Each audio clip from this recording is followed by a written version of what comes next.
अस्सलामुअलैकुम to everyone. आप सबका वेलकम है आपके अपने channel chalk and duster academy पर। हम उम्मीद करते हैं आप सब अच्छे से होंगे। आज की क्लास में हम पढ़ेंगे मीरा जी के बारे में। आप सभी को पता है जो कि बहुत ही अहम नज़म निगार है मीरा जी।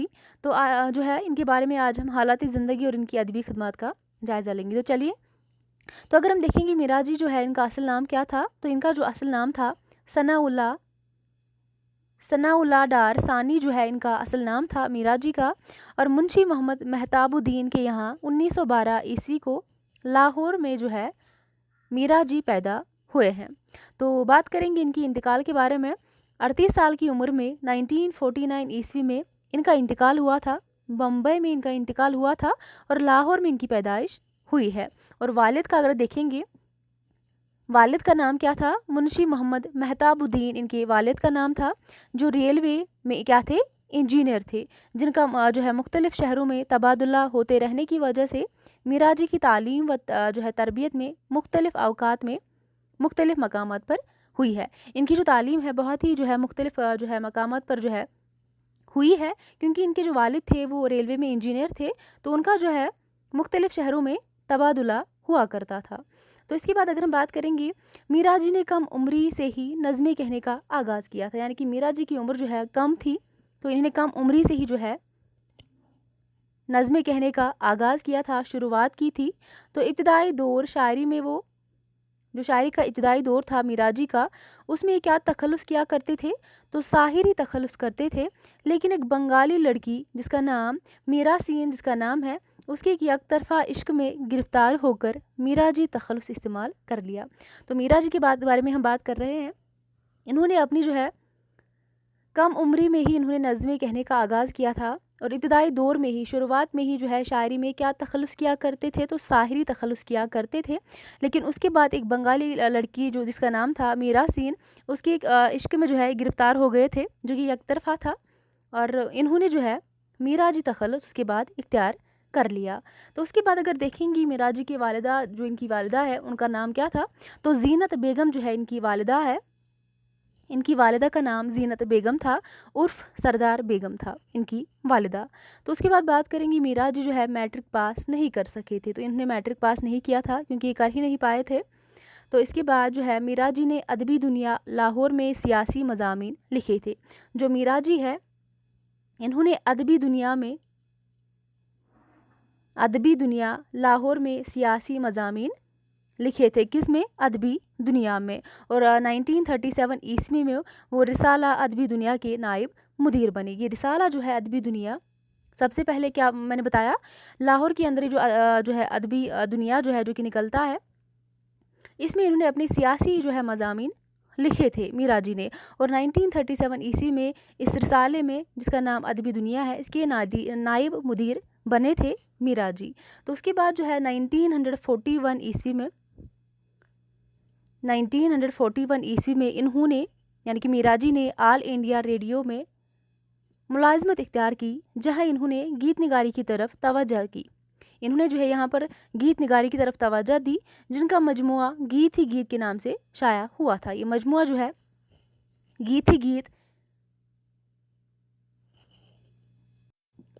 इनका शाया हुआ था। तो इसके बाद देखेंगे मीरा जी का ताल्लुक़ हल्क़े अरबाब ज़ौक़ से था। ये बहुत ही अहम है। इनका ताल्लुक़ जो है किसे था? तो हल्क़े अरबाब ज़ौक़ से जो है मीरा जी का ताल्लुक़ था। और मीरा जी एक ऐसे शायर थे जिन्हें उर्दू अदब में बागी शायर के नाम से याद किया जाता है। तो एक ऐसे शायर थे जिन्हें उर्दू अदब में किस नाम से याद किया जो है जाना जाता है? तो बागी शायर के नाम से जो है इन्हें याद किया जाता है। बागी इसलिए कि इन्होंने नून मीम राशिद की तरह उर्दू नज़म की रिवायत से मुकम्मल बगावत की, और अपनी मंजूमात को मौजू और तकनीक हर दो लिहाज से बिल्कुल नए रंग में पेश किया था। तो इनको जो है अगर हम देखेंगे, बागी शायर के नाम से क्यों जाना जाता था?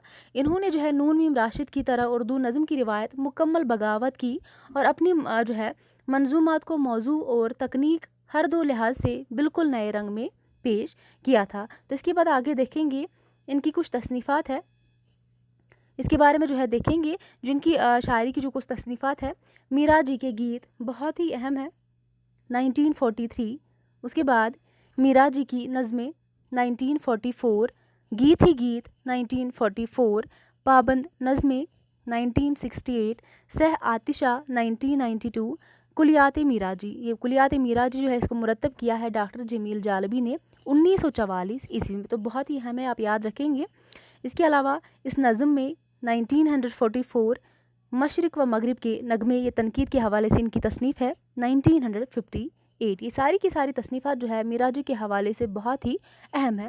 اور اس کے بعد ہم دیکھیں گے میراجی کی کچھ مشہور اور ان کی اہم نظمیں جو یہاں پر جو ہے میں نے لکھی ہے، تو آپ یہاں پر دیکھ سکتے ہیں جو ان کی نظم جو اہم نظمیں ہیں یہاں پر، جس کی جاتری ہے، سمندر کا بلاوا ہے، رس کی انوکھی لہریں ہیں، تنہائی ہے، شکست کی آواز ہے، راوی کی ایک رات، بیوپاری ہے، نغمہ محبت، ہندوستانی عورت۔ آپ سبھی کو پتہ ہے یہ ساری جو ہے اس میں اگر ہم دیکھیں گے جاتری ہے، سمندر کا بلاوا ہے، یہ نظمیں جو ہے ہمارے نصاب UGC نیٹ کے نصاب میں بھی شامل ہے، تو بہت ہی اہم اور مشہور نظمیں ہیں یہ میراجی کی۔ اس کے بعد دیکھیں گے آگے ان کے حوالے سے، اور جو ہے میراجی نئی شاعری کے بانی تسلیم کیے جاتے ہیں۔ تو اگر ہم دیکھیں گے میراجی جو ہے نئی شاعری کے بانی تسلیم کیے جاتے ہیں، اور میراجی کو گاندھی نامہ کا لقب کس نے دیا تھا؟ بہت ہی اہم ہے، آپ یاد رکھیں گے۔ میراجی کو ادبی گاندھی کا لقب نون میم راشد نے دیا تھا۔ ادبی گاندھی کا لقب کس نے دیا تھا میراجی کو؟ تو نون میم راشد نے دیا تھا۔ اور میراجی نے باتیں کی عنوان سے، کس کے عنوان سے؟ میراجی نے باتیں کی عنوان سے ماہنامہ ساکی دہلی میں ادبی کالم اس میں لکھے ہیں۔ میراجی نے باتیں کے عنوان سے جو ہے ماہنامہ ساکی دہلی میں ادبی کالم لکھے، اور میراجی کے پوری شاعری کو ترقی پسندوں نے جنسی غلاظت کا ڈیر قرار دیا ہے۔ تو میراجی کی جو پوری شاعری ہے، یعنی کہ ساری کی شاعری جو ہے، ساری کی ساری شاعری جو میراجی کی ہے، اس کو ترقی پسندوں نے جنسی غلاظت کا ڈیر قرار دیا ہے۔